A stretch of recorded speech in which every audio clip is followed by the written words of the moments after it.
Bonjour à tous et bienvenue dans ce bulletin astro qui va concerner cette fois les énergies de la rentrée et du mois de septembre. Comme toujours, j'espère que vous allez bien, que vous prenez bien soin de vous et que vous avez quand même passé de bonnes vacances. Avant de commencer, j'aimerais attirer votre attention sur le fait que nous allons partir maintenant en chute libre au niveau de l'indice cyclique. Alors pour rappel, l'indice cyclique était remonté au-dessus des 500 points entre mai et là le mois de septembre. Nous culminons à 530 points au mois de septembre. Alors quand je dis culminer, c'est franchement pas haut puisque sur une courbe un peu plus globale, voilà, vous la voyez ici, on est là. Voilà, donc vous voyez, on n'est vraiment pas très haut. Malgré tout, on est au plus haut de ce qu'on pourrait être en ce moment. Et il faut savoir que cet indice cyclique va rechuter là après le mois de septembre pour redescendre jusqu'au mois de mars avant de commencer à remonter progressivement. Et même si la remontée sera lente, après, ça ne pourra que remonter. Il n'y aura plus de chute avant plusieurs années. Voilà, donc c'est une mauvaise nouvelle puisqu'on va redescendre là, mais c'est en même temps une bonne nouvelle parce qu'en fait, c'est la dernière descente. Voilà.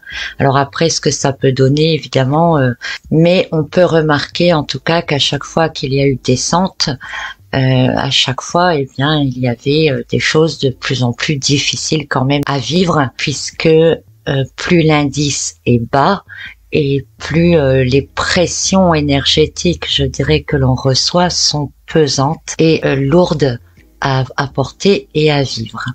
Voilà, donc c'était la petite introduction. Donc pour ce mois de septembre 2021. On a une toile de fond qui se divise en deux grandes parties. Donc je vous invite d'abord à voir cette toile de fond et puis après on fera un petit récapitulatif pour voir un peu comment va se dérouler le mois. Donc jusqu'au 13 septembre, on a par exemple Pluton qui est à la fois en carré à Vénus et en trigone à Mars. Alors Vénus, elle est en balance dans cette première partie du mois, elle est chez elle comme on dit en tant que maître de ce signe et elle est dans son élément qui est l'élément air. Très portée sur le côté idéaliste, Vénus en balance sait faire la part des choses, elle est intransigeante sur ce qu'elle accepte ou non, elle tranche dans le vif et elle ne revient pas sur ses décisions. Elle tente de toujours trouver le juste équilibre tout de même et déteste le mensonge ou la trahison. C'est un peu son côté mère exemplaire qui la rend protectrice des siens et qui n'acceptera rien qui puisse venir rompre le bien-être ou la sécurité des siens. Et là, je pense particulièrement aux enfants puisque ça va être la rentrée des classes. Donc Vénus en balance, elle forme un carré avec Pluton. Un carré qui peut pousser à croire que tout peut encore changer, qu'un recul est possible. Mais ce n'est que croyance. Car en réalité, il y a une souffrance présente qui est liée à la sensation que toutes les actions semblent inutiles. C'est un peu comme si on était impuissant face aux situations, aux décisions ou aux événements. Cette Vénus en carré à Pluton laisse un sentiment profond d'incompréhension, voire se sentir rejeté. On s'attache sans doute encore trop à un passé qui ne reviendra plus et en même temps on s'attache à l'espoir d'un avenir différent mais sans en être convaincu, si bien qu'on se fait plus de mal que de bien intérieurement, ne sachant pas trop vraiment où on en est ni sur quel pied danser.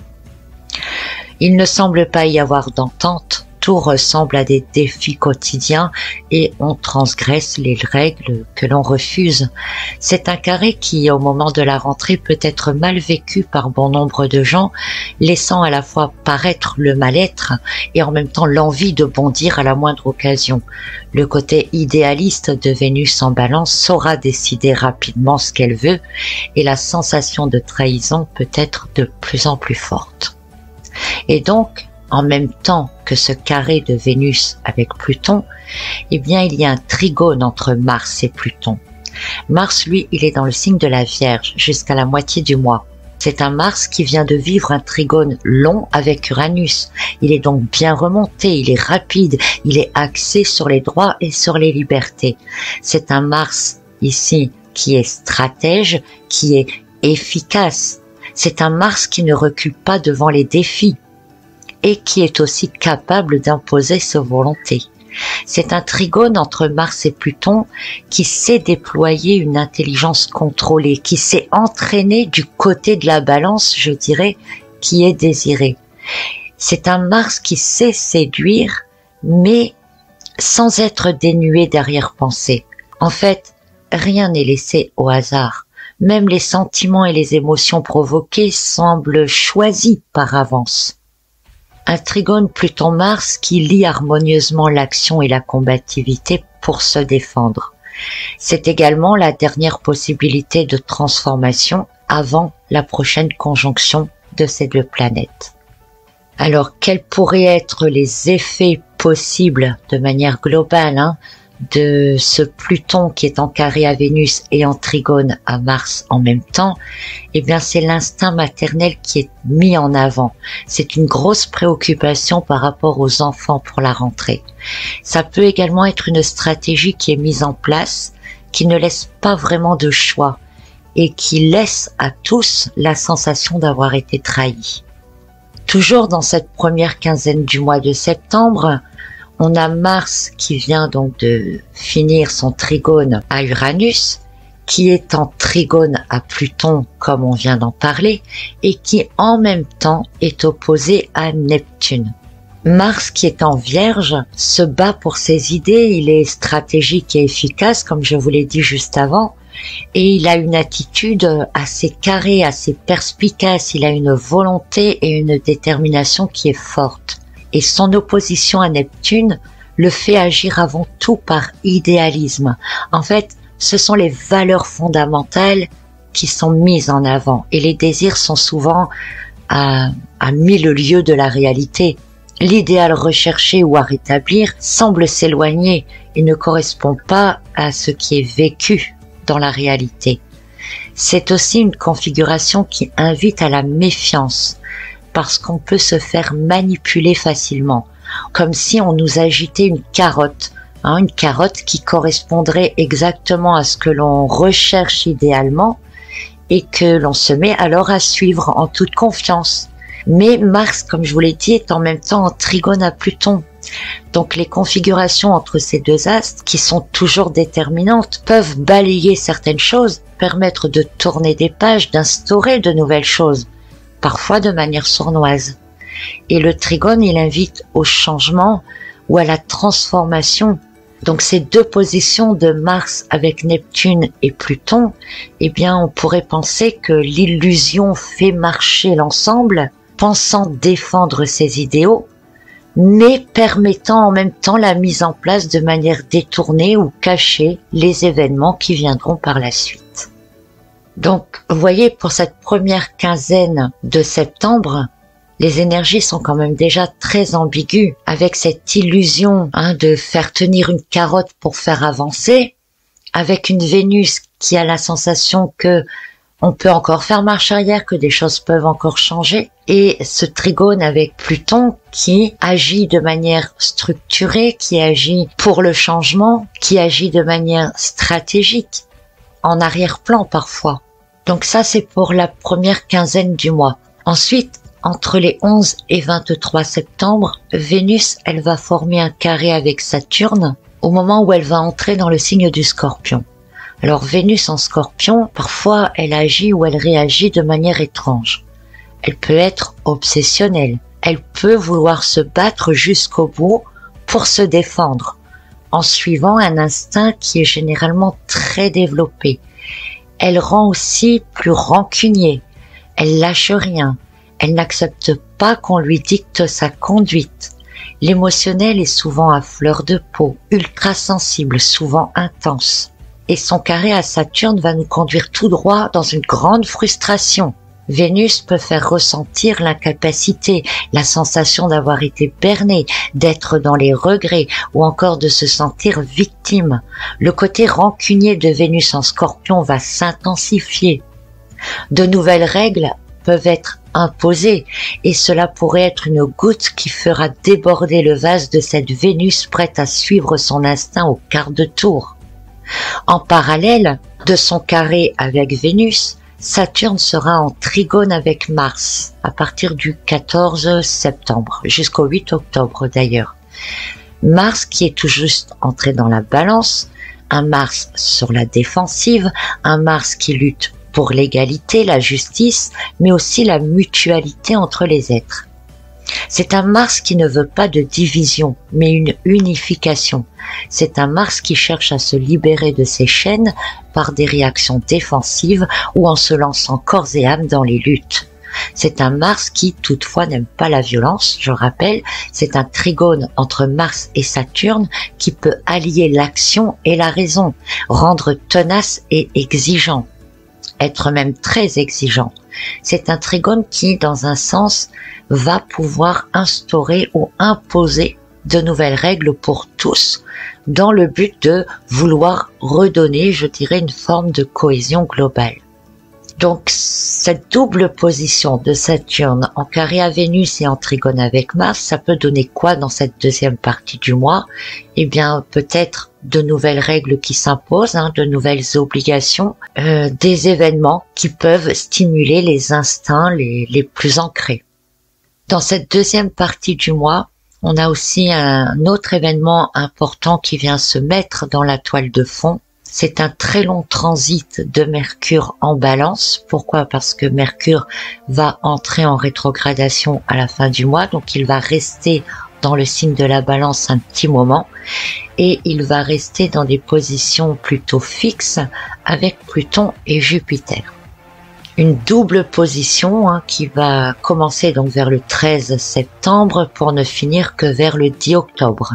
Alors ce Mercure qui est en Balance, tout comme Mars, remet beaucoup de choses en question ou en considération.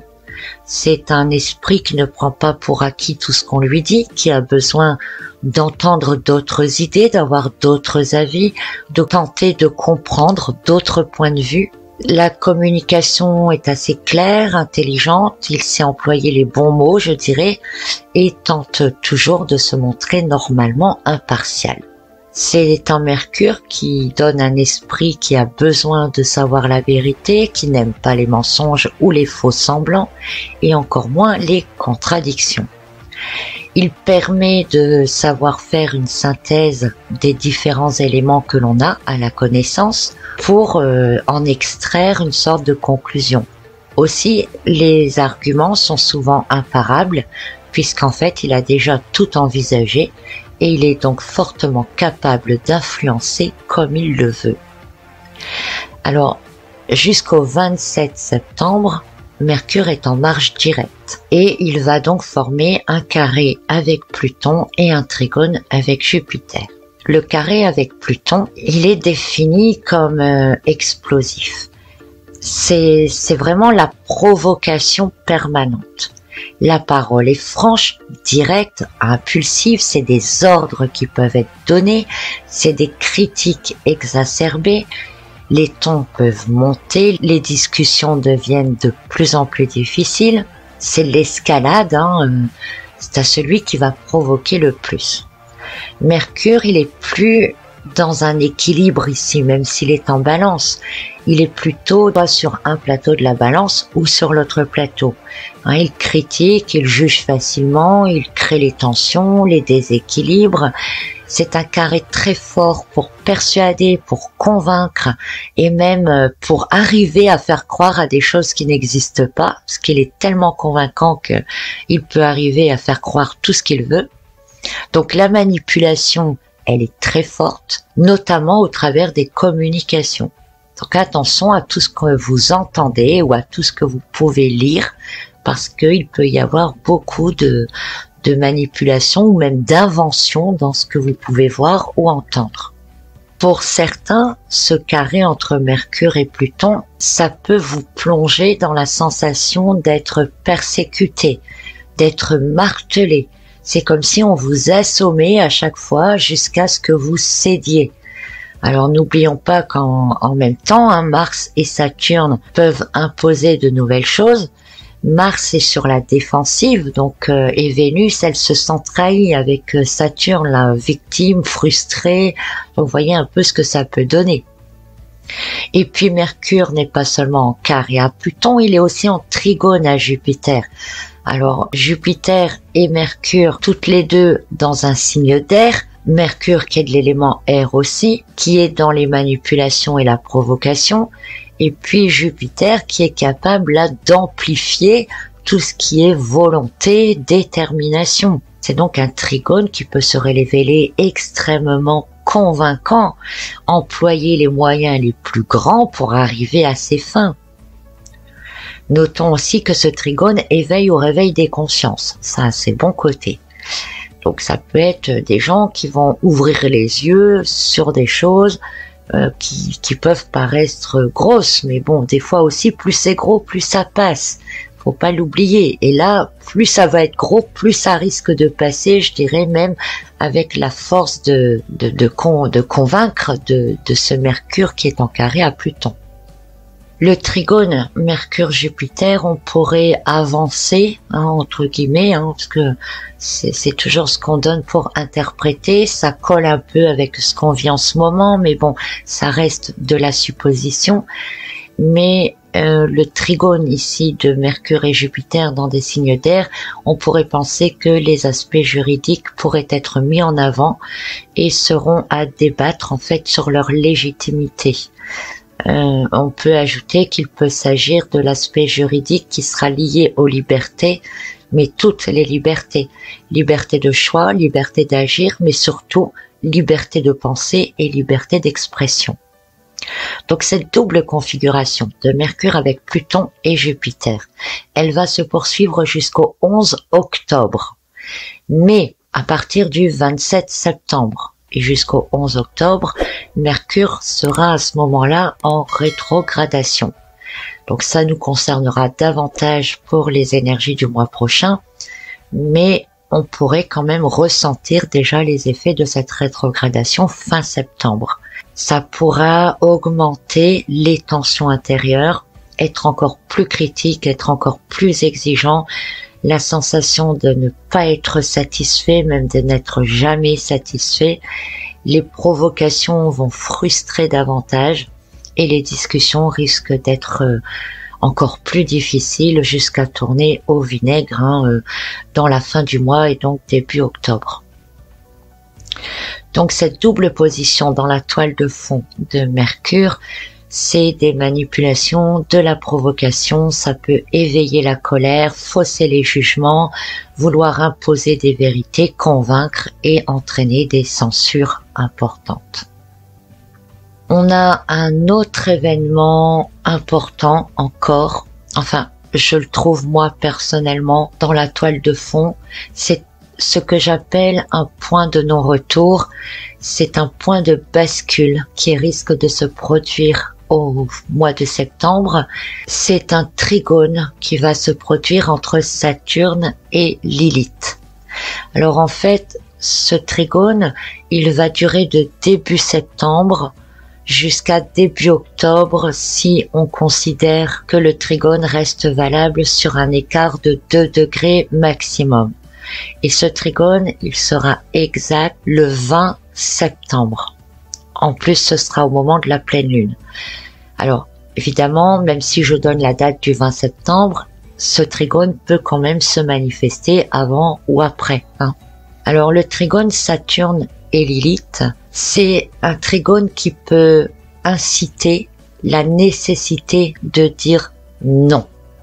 Donc c'est comme un point de non-retour qui a été atteint, ou une limite qui est franchie, si vous voulez, qui pousse à se révolter. La lucidité est forte, Saturne est en Verseau, Lilith est en Gémeaux, donc on est encore ici dans les signes d'air, des signes de l'intellect, de la compréhension, et on peut comprendre où les choses semblent aller. D'un autre sens, ce trigone peut aussi mettre en place un remaniement des structures et des limitations sociales. Alors, ce trigone, il pourrait se traduire par la liberté n'est pas gratuite. Donc, c'est des nouvelles normes qui peuvent être liées à de nouvelles croyances qui viennent déconstruire les anciens paradigmes Beaucoup se demanderont sans doute pourquoi il faut y croire et y adhérer, surtout lorsque cela ne correspond pas à l'idéalisme que cette période-là tente de défendre. Donc ce trigone, il peut réellement créer un point de non-retour, une bascule qui sera à l'origine peut-être des événements ou des réactions suivantes. Donc c'est tout un mois, avec une probabilité plus forte vers le 20 septembre d'une nécessité de dire non. Voilà.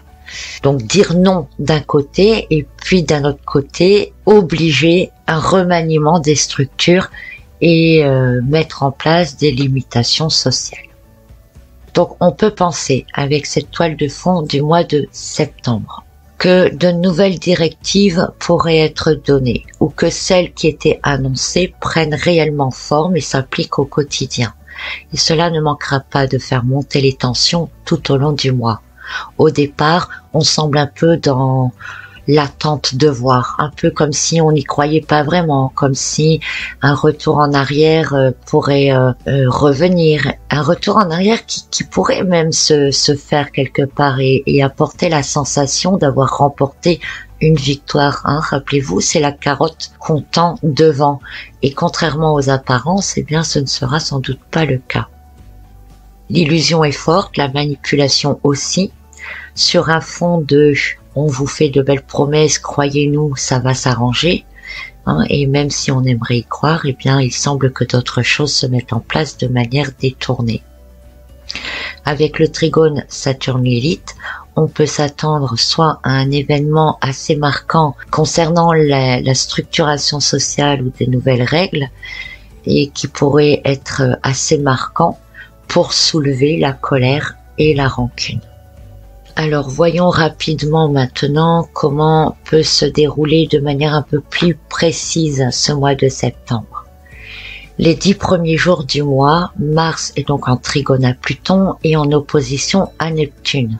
Il est porté par l'idéalisme, il risque d'être manipulé par des fausses promesses, on fait patienter tout en instaurant des choses en arrière-plan. Vénus, elle, est en carré à Pluton et en trigone à Jupiter. Elle peut croire que les choses peuvent encore changer, mais en même temps ne pas réussir à s'en convaincre. Et cela génère une souffrance intérieure. En même temps, on est prêt à tout pour combler les désirs, les manques, les envies. On serait prêt à faire confiance juste pour ne plus souffrir. Mercure, lui, est en trigone à Saturne, les 10 premiers jours du mois, donc un tantinet pointilleux.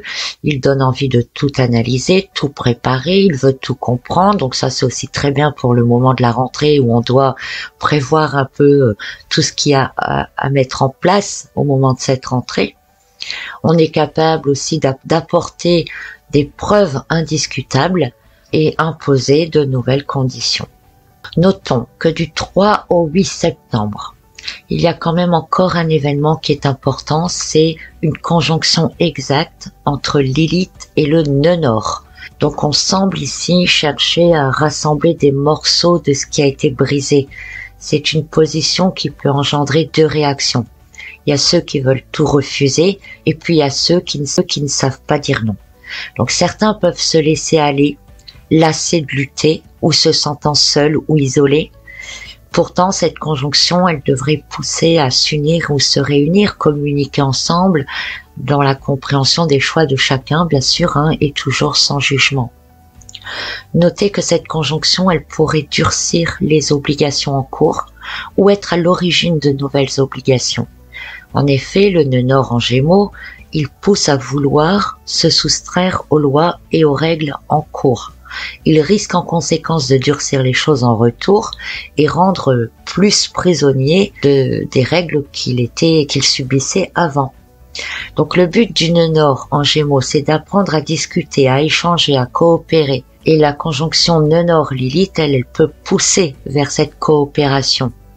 La diplomatie entre les uns et les autres est un but, je dirais, à atteindre. Mais comme nous le savons, Lilith, elle fait expérimenter évidemment tout cela par des épreuves à dépasser. Donc en réalité, Lilith, elle demande à ce que l'on ne laisse personne seul face à son désarroi, ses doutes, ses peurs, ses interrogations, sans juger, que chacun soit accepté avec ses choix, ses décisions, ses croyances, même si elles sont à l'opposé des nôtres. Donc, toutes les épreuves qui peuvent être traversées, ce sont des épreuves qui vont tenter de nous diviser le plus possible. C'est ça qui est sournois avec Lilith. C'est qu'elle va tenter de nous diviser un maximum pour qu'en fait, on passe au-dessus de ça, que l'on transcende cela. Et en même temps que cette conjonction entre le nœud nord et Lilith, il y aura la nouvelle lune. La nouvelle lune du 7 septembre, une nouvelle lune en Vierge. La nouvelle lune en Vierge, elle va renforcer les descriptions que je vous ai données précédemment pour Mercure, Vénus et Mars. Donc on a envie de combler tout le monde. C'est vraiment la nouvelle lune de la rentrée, où on a envie de tout préparer, tout organiser, en espérant, je dirais, retrouver une vie à peu près normale. Cette nouvelle lune, elle va renforcer le besoin de tout comprendre et on voudrait que tout soit parfait, que tout se déroule comme prévu. C'est vraiment des caractéristiques du signe de la Vierge. Mais comme cette nouvelle lune, elle se produit en même temps que la conjonction de Lilith avec le nœud nord, eh bien, c'est possible que soit demandé un effort de la part de chacun, justement pour tenter de créer cette cohésion sociale. Il est possible que de nouvelles mesures soient prises, que des décisions soient imposées, qui donneront la sensation de se sentir obligé de devoir rentrer dans un moule, de choisir un camp. Mais dans le cadre de cette nouvelle lune, n'oublions pas que Uranus veille, il sera en trigone à la lune, et il veille surtout à garder son indépendance et ses libertés. Il y aura un article sur mon blog disponible au moment de la nouvelle lune, dans lequel, si j'ai pas le temps de faire de vidéos sur la nouvelle lune, eh bien vous retrouverez toute l'étude astrologique de cette nouvelle lune en Vierge. Donc vous voyez, la rentrée en elle-même, c'est déjà assez chargé, en énergie, en épreuve et je dirais même en émotion quelque part. C'est une période dans laquelle on est en même temps dans l'attente de voir, comme si on se préparait à quelque chose mais sans savoir quoi. Et puis du 11 au 20 septembre, alors là ça s'enchaîne un peu, Mars est toujours en trigone à Pluton, en opposition à Neptune, jusqu'au 17, donc il est dans cette forme d'attente, vous voyez, il attend de savoir son sort quelque part. Et en même temps il ne se rend plus vraiment compte de la réalité qui l'entoure. C'est un peu là si vous revenez de vacances par exemple et que d'un seul coup vous preniez conscience des nouvelles règles, des nouvelles lois, de ce qui sera imposé peut-être ou pas dans les écoles, etc. et que vous preniez conscience de cette réalité parce que vous ne vous en rendez plus compte. Et puis là, après Vénus, le 11 démarre son carré à Saturne. C'est là que les frustrations prennent de l'ampleur, la sensation d'avoir été berné, d'être rancunier, de se sentir victime, c'est l'obsession qui grandit et en même temps les instincts primaires qui se réveillent. Le 13, Mercure démarre sa double configuration avec Pluton et Jupiter, donc là c'est les provocations, c'est des ordres donnés, c'est la persuasion, convaincre, faire croire des choses qui n'existent pas, des critiques, la volonté et la détermination sont amplifiées. Le 14 mars débute son trigone à Saturne, ténacité, exigence pour instaurer des nouveaux commandements. VS, vouloir, justice et défendre droit et liberté. Puis Vénus commence son opposition à Uranus, le 15, alors que la frustration est très présente, tout comme le fait de se sentir victime ou abusé. Cette opposition à Uranus, elle vient rajouter une communication difficile qui entraîne des tensions entre les gens. Les divergences d'opinion peuvent laisser apparaître une fracture sociale de plus en plus évidente. Et pourtant, rappelez-vous, la conjonction nœud nord Lilith, elle demande qu'on transcende ça et qu'on s'unisse plutôt qu'on se divise. Puis le 20 septembre, c'est là que se produit le trigone entre Saturne et Lilith, le point de non-retour, débloquant tout à coup ce besoin de dire non face à des limites qui ont été franchies. Donc je ne sais pas ce qui peut se produire, mais s'il y a une limite qui est atteinte, ce sera un grand non en réponse.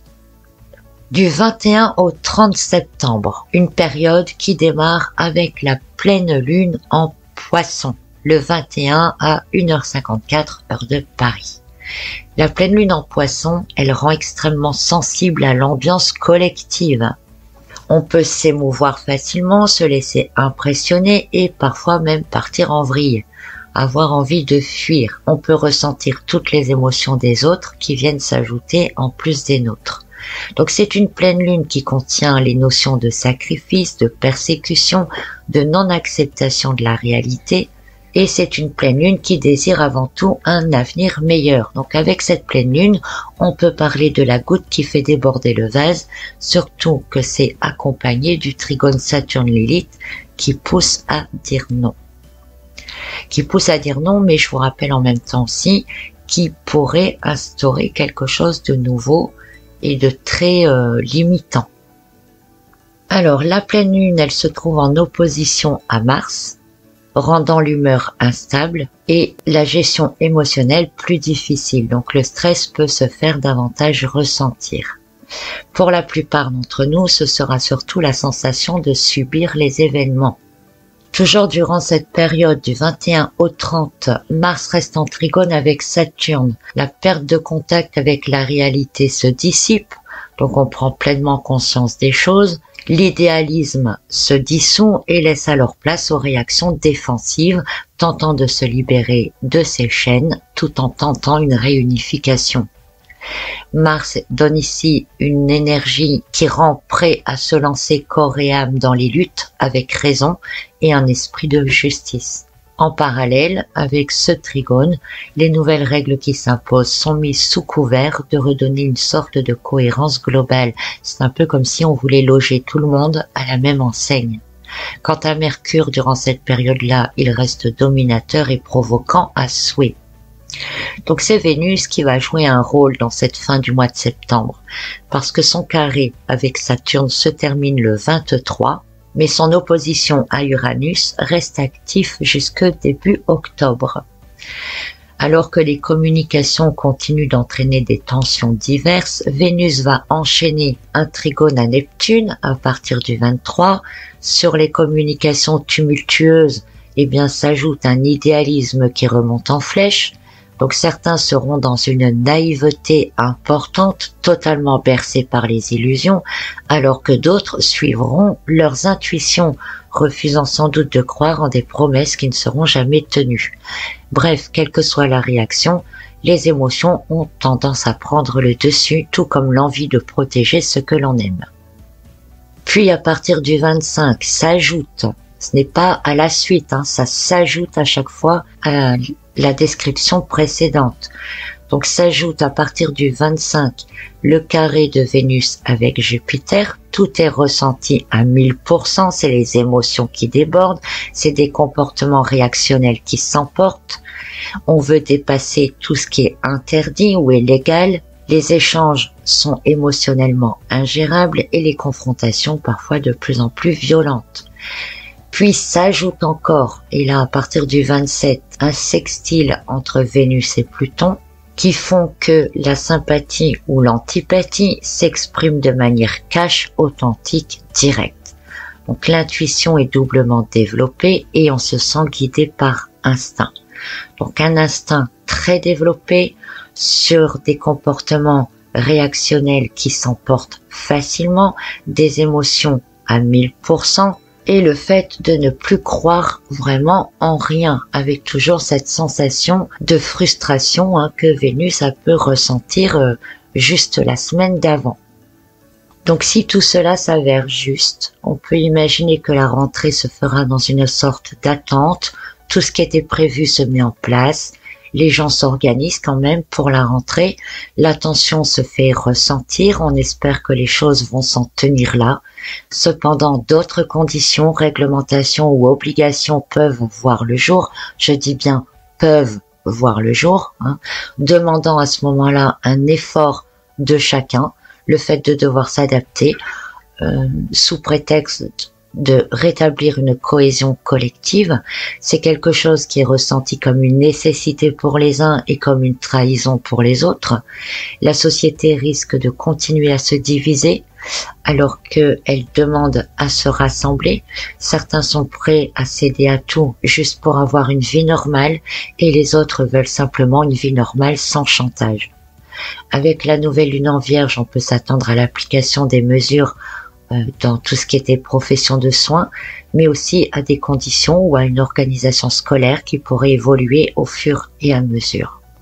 À la fin de ce mois de septembre, l'indice cyclique, qui est déjà pas très haut, va à présent redescendre pour atteindre son point le plus bas vers février 2022, février-mars. Il remontera qu'après. Donc l'hiver va sûrement s'annoncer encore long et difficile, mais n'oubliez jamais que l'histoire s'écrit à chaque instant et que c'est nous qui l'écrivons. Voilà pour ces énergies du mois de septembre 2021. Je vous retrouverai pour le prochain bulletin astro. Vous pouvez retrouver évidemment le résumé sur mon blog. Vous découvrirez aussi celui de la nouvelle lune au moment de la nouvelle lune. Et puis il y a d'autres articles qui peuvent vous intéresser aussi. Voilà, et bien je vous souhaite quand même une très bonne rentrée à tous et je vous dis donc à très bientôt.